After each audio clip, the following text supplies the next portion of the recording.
শ্রী শ্রী রক্ষাকালী মাতার পুজো আরাধনায় মাতলেন মালদার রতুয়া 1 নম্বর ব্লকের দুর্গাপুরবাসী। রক্ষাকালী মাতা নবনির্মিত মন্দির উদ্বোধনে ধর্মীয় শোভাযাত্রার ঢল নামল অগণিত ভক্তের। জানা গেছে মাস তিনেক আগে রতুয়ার দুর্গাপুর এলাকায় মাটির নিচ থেকে এক ধাতব কালীমূর্তি উদ্ধার হয়। সেই কালীমূর্তি উদ্ধারের পর গ্রামবাসীরা দুর্গাপুর ঘোষপাড়ায় মন্দির নির্মাণ করে পূজার্চনা করার সিদ্ধান্ত নেন। সেই মতন শুরু হয় মন্দির নির্মাণ কার্য, যা সম্প্রতি শেষ হয়। তাই দেবীপক্ষের উৎসব আবহের মধ্যে দুর্গাপুর ঘোষপাড়ায় নবনির্মিত মন্দির উদ্বোধন করা হয়। সেই সঙ্গে মহা ধুমধামে শ্রী শ্রী রক্ষাকালী মাতার পুজো আরাধনার ছবি নজরে আসে। মন্দির উদ্বোধন উপলক্ষে গ্রামবাসীদের পক্ষ থেকে ধর্মীয় শোভাযাত্রার আয়োজন করা হয়। শোভাযাত্রায় ভক্তদের ঢল নামে। শোভাযাত্রা ও মন্দির উদ্বোধন পর্বে সামিল হন রতুয়ার বিধায়ক সমন মুখার্জি, মালতীপুরের বিধায়ক আব্দুর রহিম বক্সি, রতুয়া থানার আইসি মানবেন্দ্র সাহা সহ অন্যান্য বিশিষ্টজনেরা।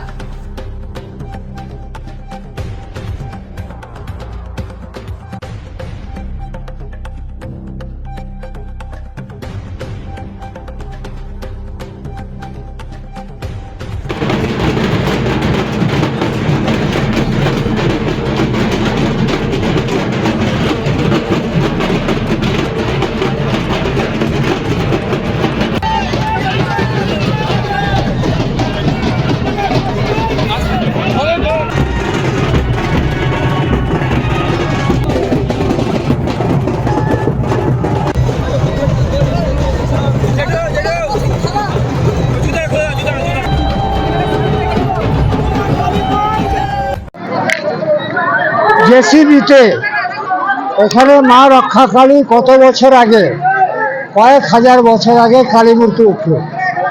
কিছু সাম্প্রদায়িক শক্তি এনেছে মসজিদের পাশে 3টা ইট গেছে করেছিল।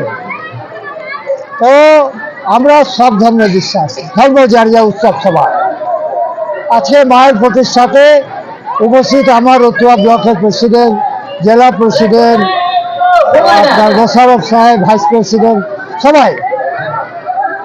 তো এই যে সাম্প্রদায়িক শক্তি বিজেপি, তারা এটাকে নিয়ে রাজনীতি করছিল। আমরা মসজিদ থেকে দূরে এবং এনএইচ থেকে দূরে আমরা এই মায়ের মূর্তি প্রতিষ্ঠা করি।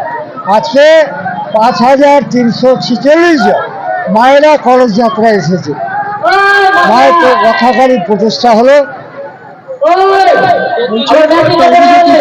মুসলমানের ঝগড়া লাগাতে চায়, যার জন্য মা কালীকে নিয়ে ওই কে ওদের এখানে এটা আছে, বলছে ওইটা তৃণমূলের মা কালী, যাবি না। আজকে প্রায় 10,000 লোকের সভা মায়ের পুজো প্রতিষ্ঠায়, তাতে হিন্দু মুসলমান সবাই আছে। এই যে আমার ভাইস প্রেসিডেন্ট মোশারফ সাহেব, উনি আছেন, আমার বাইনা জেলা প্রেসিডেন্ট আছে, আমার অজয় প্রেসিডেন্ট আছে, আমার যুব ভাইস প্রেসিডেন্ট বিঠু আছে, সবাই।